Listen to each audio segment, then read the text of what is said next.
अस्सलामु अलैकुम नाजरीन। अच्छा चलो उठो। मैं दोबारा उठ बैठा। गो मुझे उम्मीद नहीं थी कि अब वो मेरे साथ चलने पर तैयार हो गया, मगर वो बगैर कुछ कहे मेरे साथ जाने पर तैयार हो गई। वो ऐसी ही थी, फजूल नाराज़गी में वक्त ज़ाय नहीं करती थी, या शायद उसे अपनी अहमियत का अंदाज़ा ही नहीं था। सकलैन खान के बेटे की शादी में जाने के लिए कमांडर अब्दुल हक की मोटरसाइकिल हमारे काम आई थी। वहाँ तक जाने के लिए हमें अलाम खेल से गुजर कर जाना पड़ा। उसके गांव का नाम डम्बरियानी था। उसकी बैठक किसी वसी और अरीज हवेली से भी ज़्यादा रकबे में फैली हुई थी। शादी की तैयारियां ज़ोरों शोर से जारी थीं। भारी भरकम तनो तोश का मालिक सकलैन खान है। हमें बैठक ही में अपने आदमियों के झुरमुट में नजर आया।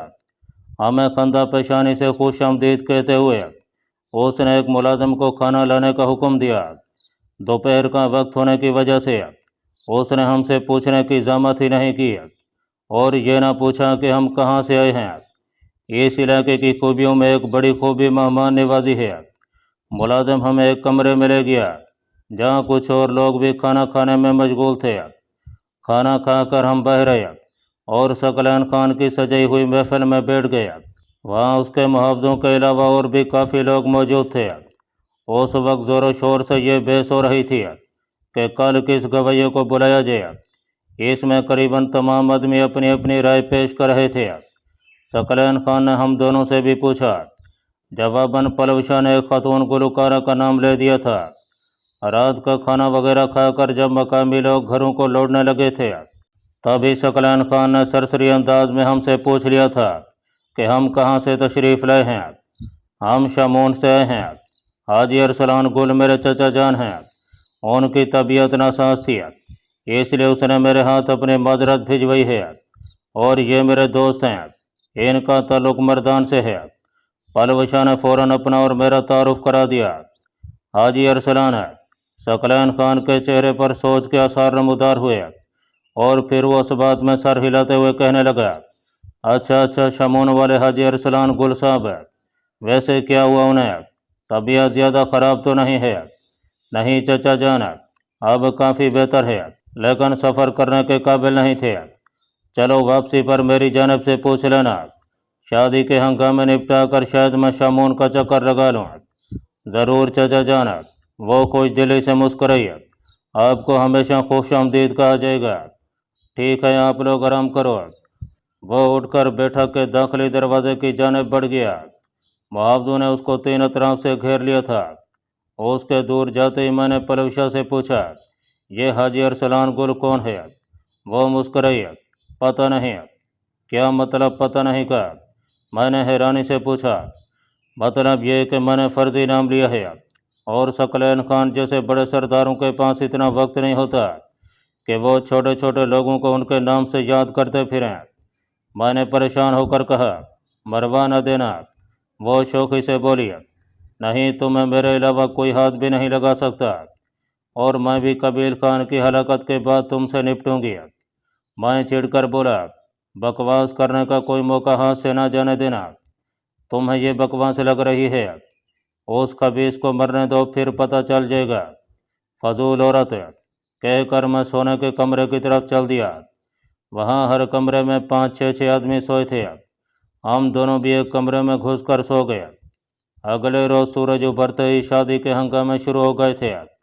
सकलैन खान का बेटा दिलदार खान ऊंचे लंबे कद का पुररोब जवान था। छोटी दाढ़ी और कंधों पर बिखरी हुई घनी जुल्फ़ें उसकी वजाहत में इजाफा कर रही थीं। गवैये ने रात को आना था। रात 12 बजे के बाद नाचने गाने वाली तवाइफ़ें का प्रोग्राम था, लेकिन यह महफिल चीदा चीदा मखसूस अफराद के लिए थी। हम दोनों की कोशिश यही थी कि उस महफिल में बैठने की इजाज़त हासिल कर सकें। 9-10 बजे पश्तो के खूबसूरत साज साउंड सिस्टम पर बजने लगे थे। देखते ही देखते मन चले नौजवान उन खूबसूरत धुनों पर नाचने लगे। पलवशा मेरे साथ ही बैठी थी। उस वक्त मेरी हैरानी की इंतहा न रही जब मैंने उसे नाचते हुए नौजवानों का रुख करते देखा। पिस्तौल वो मेरी गोद में फेंक गई थी। अगले ही लम्हे वो उनमें शामिल हो गई। देखने वाले उसे एक नुखेज लड़का ही समझ रहे थे। ये तो सिर्फ मैं जानता था कि वो लड़की है। اور اس وجہ سے مجھ پر اس کا ناچنا کچھ زیادہ ہی اثر انداز ہو رہا تھا۔ کئی بار میں نے اس کے بدن سے نظریں چرا کر دائیں بائیں دیکھنے کی کوشش کیا۔ تھوڑی ہی دیر میں تمام لڑکوں نے پلوشا کے لیے میدان خالی کر دیا تھا۔ اس کے مسحور کن ڈانس نے جلد ہی تمام کی توجہ اپنی جانب سمیٹ لی تھی۔ وہ کافی دیر ناچتی رہی۔ شوقین حضرات نے بے تحاشا پیسے پھینکنے شروع کر دیے، جنہیں سمیٹنے کے لیے مقامی میراثی موجود تھا۔ وقت جیسے تھم گیا تھا۔ کافی دیر گزر گئی، شاید وہ تھکنا جانتی ہی نہیں تھی۔ یہ بات تو مجھے اسے لڑتے وقت بھی معلوم ہو گئی تھی کہ اس میں بلا کی جان ہے۔ گھنٹہ ڈیڑھ مسلسل ناچنا کتنا مشکل ہے، اس بارے میں وہی جانتے ہیں جن کا یہ پیشہ ہے۔ میں تو بس اندازہ ہی لگا سکتا تھا۔ اس کا ڈانس ختم ہوتے ہی ہا ہو کا شور مچ گیا تھا۔ وہ سیدھا میرے پاس پہنچی۔ پسینہ دھاروں کی صورت میں اس کے چہرے اور گردن پر بہہ رہا تھا، لیکن اس کا سانس بالکل ہموار تھا۔ دلدار خان بھی اس کا ڈانس بڑے شوق سے دیکھتا رہا تھا۔ اسے واپس آتے دیکھ کر وہ اپنی جگہ سے اٹھا اور جیب سے کئی بڑے نوٹ نکال کر اس کی طرف بڑھاتا ہوا بولا، شاباش جوان، دل خوش کر دیا۔ پلوشا نے اطمینان سے اس کے ہاتھ سے تمام نوٹ لے کر اپنی جیب میں ڈال لیے تھے۔ ویسے یہی کاروبار کرو، کافی کمائی کر لو گی۔ چارپائی پر وہ میرے ساتھ اکیلی ہی بیٹھی تھی، اس لیے میں نے اسے متون کرنے کا موقع ہاتھ سے نہ جانے دیا۔ اچھا مشورہ ہے، لیکن پہلے قبیل خان اور تمہیں قتل کر دوں، پھر اس بارے میں بھی کچھ سوچوں گی۔ بے حیا، نہ جانے کیوں مجھے اس کی اس حرکت پر غصہ آ رہا تھا۔ یہ جو فوجی ہوتے ہیں نا، نوکری پر آتے ہی عقل گھر چھوڑ آتے ہیں۔ بے وقوف انسان رات کی خصوصی محفل میں شمولیت کے لیے زمین ہموار کر رہی تھی۔ اب دولہے میاں کو میرا ناچنا پسند آ گیا ہے۔ یقیناً وہ مجھے اور میرے دوست کو خصوصی محفل میں شمولیت کا پروانہ عطا کر دے گا۔ میری ناگواری اور غصہ اسے بھی محسوس ہو گیا تھا، اور عجیب بات یہ ہے کہ اپنے عمل کی توجیہ میں اس نے 1 منٹ کی بھی دیر نہیں لگائی تھی۔ سچ کہو تم اس لیے ناچنے گئی تھی؟ مجھے اس کی بات پر یقین تھا، لیکن اس کے باوجود میں حجت کرنے سے باز نہیں آیا تھا۔ ہاں، مجھے معلوم تھا کہ تمام میری جانب متوجہ ہو جائیں گے۔ خوبصورت لڑکے یہاں کسی بھی طرح لڑکیوں سے کم اہمیت نہیں رکھتے۔ بڑی ہی خوبصورت ہے، میں نے طنزیہ انداز میں کہا، لیکن یہ طنز میرے حلق سے نیچے نہیں اتر سکا تھا۔ اس کا موہنا چہرہ کسی تعریف کا محتاج نہیں تھا۔ ویسے تم یوں آنکھیں پھاڑ پھاڑ کر دیکھ رہے تھے، گویا اس سے پہلے کسی لڑکی کو ناچتے ہوئے نہیں دیکھا۔ یہ تو سچ ہے کہ میں نے کبھی کسی لڑکی کو ناچتے نہیں دیکھا، مگر تم لڑکی کب ہو؟ صحیح کہا، اطمینان بھرے انداز میں کہتے ہوئے اس نے میری گود میں پڑی چادر اٹھائی اور اپنا پسینہ پونچھنے لگی۔ میں تلخ ہوتا ہوا بولا، کتنی بار منع کیا ہے کہ میری چیز کو بغیر پوچھے استعمال نہ کیا کرو۔ جس دن دل سے کہو گے نہیں کروں گی۔ اور میں افسوس بھرے انداز میں سر ہلاتا ہوا دوسری جانب متوجہ ہو گیا۔ یوں بھی وہ انتہائی درجے کی ڈیڑھ تھی۔ میرا پستول ادھر کرو۔ پسینہ صاف کر کے اس نے میری جانب ہاتھ بڑھایا اور میں نے خاموشی سے گلا اس کی طرف بڑھا دیا۔ میرے پاس اس وقت پلوشا کی SMG موجود تھی۔ چائنا کی بنی ہوئی فلوٹنگ بٹ والی گن تھی۔ سردار والا بریٹا میں کمانڈر نصر اللہ کی بیٹھک میں ہی چھوڑ آیا تھا۔ دوپہر کے کھانے کے وقت ڈھول باجے کو خاموشی نصیب ہوئی۔ نماز ظہر کے بعد ایک بار پھر تیاریاں شروع ہونے لگیں۔ یوں بھی دھوپ سے بچنے کے لیے بہت بڑا شامیانہ لگایا گیا تھا۔ پلوشا کھانا کھا کر کہیں غائب ہو گئی تھی۔ نہ میں نے پوچھا کہ کہاں جا رہی ہو، نہ اس نے بتانے کی زحمت کی تھی۔ میں وہیں کمرے میں تکیے سے ٹیک لگا کر چارپائی پر ڈھیر ہو گیا۔ شادی کا اصل ہنگامہ نماز عصر کے بعد ہی شروع ہونا تھا۔ گھنٹے ڈیڑھ بعد ہی مجھے پلوشا کی صورت نظر آئی۔ اس نے کمرے کے دروازے سے جھانک کر اندر نگاہ دوڑی اور مجھے تکیے سے ٹیک لگائے دیکھ کر اندر گھس گئی۔ یقیناً میری تلاش میں اس نے دوسرے کمروں میں بھی جھانکا ہوگا۔ میرے ساتھ چارپائی پر بیٹھتے ہوئے وہ سنجیدہ لہجے میں بولی، ایک بری خبر ہے۔ میں نے طنزیہ لہجے میں کہا، تمہارے منہ سے پہلے بھی کبھی اچھی خبر نہیں سنی، اور کمرے میں تمام چارپائیاں خالی پڑی ہیں۔ میرے ساتھ بیٹھنا ضروری تھا کیا؟ تمہیں خوش کرنے کے لیے بیٹھتی ہوں۔ تم جتنی دور ہوتی ہو میں اتنا خوش ہوتا ہوں۔ جھوٹ بولنا بھی نہیں آتا، اس نے منہ بنایا۔ تمہیں تو آتا ہے نا، اور یہی کافی ہے۔ अच्छा, जो मैं खबर ली हूँ वो सुनो। उसने डरने के अंदाज में कहा। मेरे पास से उठने की कोशिश उसने नहीं की थी। फरमाओ, वो कभी इस शादी में शिरकत के लिए नहीं आ रहा क्या? मैंने बदमज़गी से पूछा। सही कह रही हूँ, मैं मुकम्मल छानबीन करके ही हूँ और वो इस वक्त अफ़गानिस्तान में है। फिर तो वापस चलना चाहिए। वो नफ़ी में सर हिलाते हुए बोली। नहीं, मेरे जहन में एक और तजवीज़ है। क्या? सकलैन खान एक तगड़ी असामी है और मैं चाहती हूँ कि कबील खान और सकलैन खान के दरमियान थोड़ी बहुत चपकलश पैदा की जाए, जिसे बाद में हम बढ़ावा दे देंगे। और इससे हमें क्या मिलेगा? बहुत कुछ। उसका एक ताकतवर हलीफ अगर हरीफ बन जाए तो कितना अच्छा हो जाएगा। तो ये चपकलश पैदा कैसे होगी? एक तरीका है तो सही, अगर तुम हिम्मत कर सको तो बोलती रहो। उसने बेबाक लहजे में तफसील बताते हुए कहा। कबील खान के लश्कर का एक अहम कमांडर अनारगुल यहाँ आया हुआ है और यह इंतहाई दर्जे का बदकिरदार शख्स है। कमीना औरतों से ज़्यादा कम से लड़कों में दिलचस्पी रखता है। अगर मैं दोपहर की तरह नाचते हुए खुद को सस्ता बनाकर पेश करूँ तो ये मुमकिन ही नहीं कि वो मुझे छेड़ने से बांध रह सके। वो लामहला मुझे छेड़ने की कोशिश करेगा। उस वक्त मैं हंगामा खड़ा कर दूंगी और तुम फ़ौरन गैरत का मुजाहरा करते हुए उसके सर में गोली उतार देना, क्योंकि मैं तुम्हारा दोस्त हूँ और इस तरह गैरत खा कर गोली चलाना भी कोई नई बात नहीं है। इसलिए हंगामा तो होगा, लेकिन इसका नतीजा हमारे हक में निकलेगा।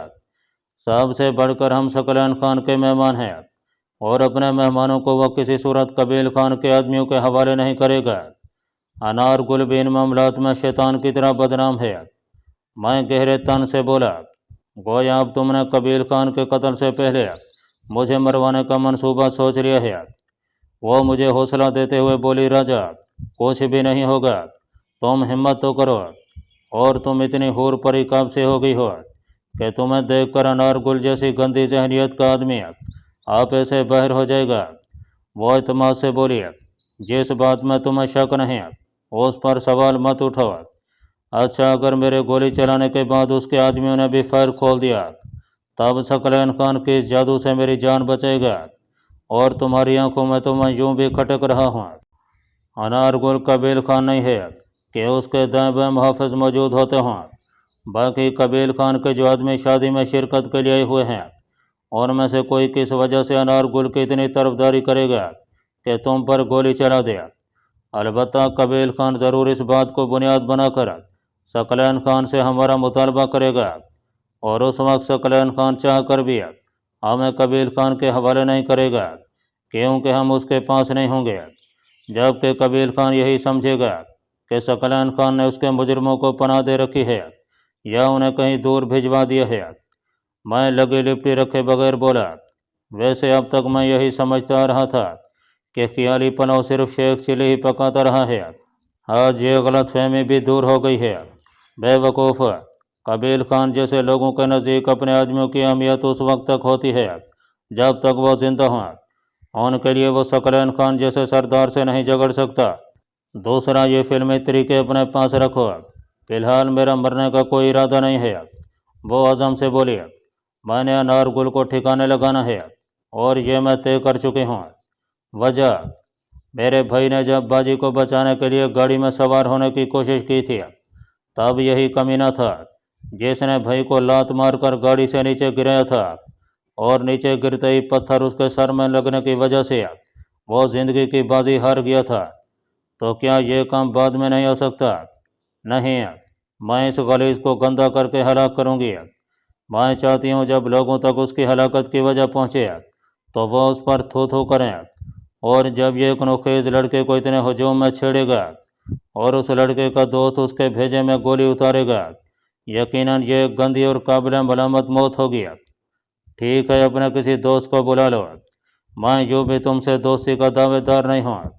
देख लो राजा, हम दुश्मन सही पर कबील खान की मौत तक साथी हैं। किसी वक्त तुम्हें भी मुझसे काम पड़ सकता है।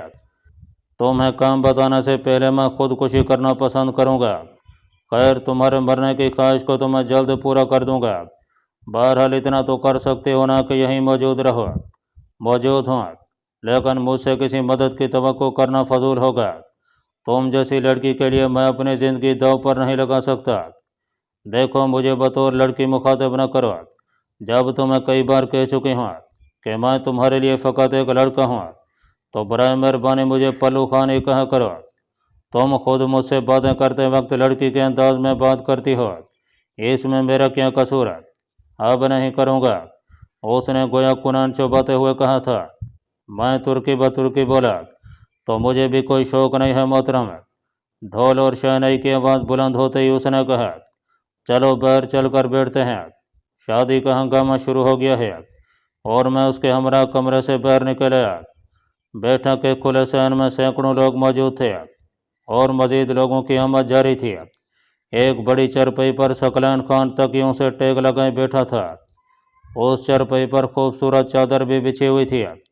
दो तीन और चरपैयाँ भी उसी अंदाज में सजा कर रखी गई थीं और उन पर साहिब हसीयत लोग बैठे थे। एक चरपई पर सकलैन खान का बेटा दिलदार खान अपने 3 दोस्तों के साथ बैठा मूछों को तव दे रहा था। मैं और पलव शाह बैठने के लिए जगह देखने लगे। एक चरपई पर थोड़ी सी खाली जगह थी। मैं उसकी तरफ बढ़ गया। मुझे महसूस हुआ कि वो मेरे साथ नहीं आ रही। पीछे मुड़कर देखा तो वो एक मर्द के साथ खड़ी कोई बात कर रही थी। मैं चरपई पर बैठ गया। 2-3 मिनट उसके साथ बात करने के बाद वो मेरी तरफ बढ़ी। मेरे बाएं हाथ चरपई पर एक उधेड़ उम्र का बरिश मर्द बैठा था। हमारे दरमियान बहरहाल इतना खला मौजूद था जिसमें वो आसानी से समा सकती थी, लेकिन वहाँ बैठने की बजाय मुझे उस मर्द की तरफ धकेलते हुए वो मेरे दाएं जाने बैठ गई। एक बात मैंने बड़ी शिद्दत से महसूस की थी कि वो बैठते वक्त कोशिश करती थी कि मेरे अलावा किसी से उसका बदन मिस न हो। शायद इसकी वजह यही थी कि मुझे तो मालूम था कि वो औरत है और किसी दूसरे को उसके बदन के गुदाज से मालूम हो जाता कि वो लड़का नहीं है। लेकिन फिर मुझे अपनी इस बात में वजन नज़र आया क्योंकि सरदार की मौजूदगी में भी उसकी कोशिश यही होती थी। हालांकि वह उसे दिल से अपनी बहन समझता था। कभी कभी मुझे सरदार की बात पर यकीन आने लगता कि पलव शाह मुझ में दिलचस्पी ले रही है। बहरहाल कुछ भी था, मैं अब इस राह खारजार पर अपना कदम नहीं बढ़ा सकता था। वो लाल टोपी वाला आदमी नजर आ रहा है। बैठते साथ उसने मुझे कोहनी से टहुका देते हुए हमारे बाएं जनेब 2-4 पैया छोड़कर बैठे हुए काम से शक्ल के पुख्ता उम्र के मर्द की तरफ मुतवज्जे किया जिसकी शक्ल पर फटकार बरस रही थी। हमारा रुख इस वक्त जुनूब की तरफ था, जबकि अनारगुल जिस चारपाई पर बैठा था उसका रुख मगरब की जानिब हो रहा था। मैं पूछने लगा, यही अनारगुल है? हाँ, और देखो किस तरह सफ़ेद कपड़ों वाला नौउम्र लड़के को हवसनाक नज़रों से घूर रहा है। उसने ढोल की थाप पर नाचने वाले एक लड़के की जानिब इशारा किया जो वहाँ नाचने वाले बाकी लड़कों और मर्दों में नुमाया नजर आ रहा था। इससे पहले कि मैं उसकी बात का जवाब दे पाता, एक आदमी हमारे करीब पहुंचा और पलव शाह को मुखातिब करके कहा, छोटे सरदार ज़्यादा दिलदार खान बुला रहा है, आता हूँ। उसे कहकर वो मेरी जानिब मुतवज्जे हुए। लगता है सरदार ज़ादे को मेरा नाच कुछ ज़्यादा ही पसंद आ गया है। मैंने तंज़िया लहजे में कहा, चले जाओ, कुछ खर्चा पानी ही बन जाएगा। मेरा खर्चा पानी तो खैर तुम्हारे ज़िम्मे है, अलबत्ता इस काम के लिए मैं खुद उठने वाला था, अब तो बहाना मिल गया है। यह कहकर वो सरदार दिलदार ज़ादे की जानिब बढ़ गया जो अपने 3-4 दोस्तों के साथ गपशप में मसरूफ़ था। पलव शाह के करीब जाने पर सरदार ज़ादा दिलदार खान ने खड़े होकर उसे हाथ मिलाया और उसकी पीठ पर थपकी देकर कुछ कहने लगा। पलव शाह का सर ऊपर नीचे हिला और जवाबन सरदार ज़ादे को कोई बात कहकर वो मेरे जानिब पलटे। सरदार ज़ादा मुझे नाचने का कह रहा है। मैंने कह दिया कि अपने दोस्त से भी पूछ लो और ये कि मैं इस मकामी ढोल पर नहीं नाचूंगा। यह कहकर वो खुली जगह की तरफ बढ़ गया। उसी वक्त ढोल बजाने वाले ने अपने हाथ रोक लिए। एक लम्हे के लिए माहौल में सकूत छा गया था। सिर्फ लोगों की बातें करने की हल्की हल्की आवाज़ सुनाई दे रही थी। अगले ही लम्हे बेहतरीन साउंड सिस्टम पर पश्तों की भड़कीली सी धुन सुनाई देने लगी और इसके साथ ही पलव शाह ने नाचना शुरू कर दिया। चंद मंचलों ने पहले तो उसका साथ देना चाहा, मगर उसकी महारत देखते हुए वो खुद ब खुद पीछे हट गए थे। वो अपने हाथ पांव और दरमियानी जिस्म का इस्तेमाल इस खूबसूरती से कर रही थी गोया उसकी सारी ज़िंदगी इसी शुगल में गुजरी हो। मैंने अनारगुल की जानब निगाहें घुमाई। उसके चेहरे पर जो तासुरात नजर आ रहे थे उन्हें देखकर मुझे पलवशा की बात में कोई शक नहीं रहा था। इस वक्त उसकी आंखें किसी गिद्ध की तरह पलवशा के बदन पर गड़ी थीं। बदलती धुनों के साथ उसके हाथ पांव और जिस्म की हरकत भी तब्दील हो जाती थीं। जो जो वक्त गुजर रहा था उसकी हरकत में सुस्ती की बजाय तेजी आती जा रही थी और इसके साथ ही लोगों की जेबों के मुंह भी खुल गए थे। ढोल बजाने वाले को पिछले 2-3 दिन ढोल पीटने पर इतनी रकम हाथ नहीं आई होगी जो इन लम्हात में इकट्ठी हो रही थी। यूँ भी इतना तो वो भी जानता था कि पलवशा कोई पेशावर नाचने वाला नहीं था जो उसके साथ रकम में हिस्सेदारी का दावा करता। और फिर मैंने देखा कि वो पैसे फेंकने वालों के साथ नाचते हुए इटकलियाँ करने लगी थी। उसका अंदाज बिल्कुल किसी बाजारी लड़के का सा था। कुछ लोग जो उसे नहीं जानते थे उन्होंने अपने किसी दोस्त और साथी वगैरह के सर पर बड़ा नोट रख कर पकड़ा। ढोल और शहनाई बजाने वालों ने जब वो नोट पकड़ना चाहा तो उन्होंने पलवशा की जानिब इशारा किया कि वो खुद आकर नोट पकड़े। पलवशा कोई पेशावर तो थी नहीं कि उधर जाती मगर उस वक्त मेरी हैरत की इंतहा न रही जब वो उस बंदे की जानिब बढ़ गई जिसने एक बड़ा नोट निकाल कर अपने साथी के सर पर पकड़ा हुआ था। उसके सामने चक्कर काटते हुए पलवशा ने 2-3 नोट उसके हाथ से झपटे। इस दौरान उसने 2-3 बार पलवशा की कलाई पकड़ने की कोशिश की मगर वो सफाई से अपनी कलाई बचा गया। उसी वक्त एक आदमी ने मेरे सर पर 10 रुपए का नोट पकड़ा। मैं हैरानी से उसकी जानब देखा। वो वही जवान था जिससे थोड़ी देर पहले पलवशा कोई बात कर रही थी।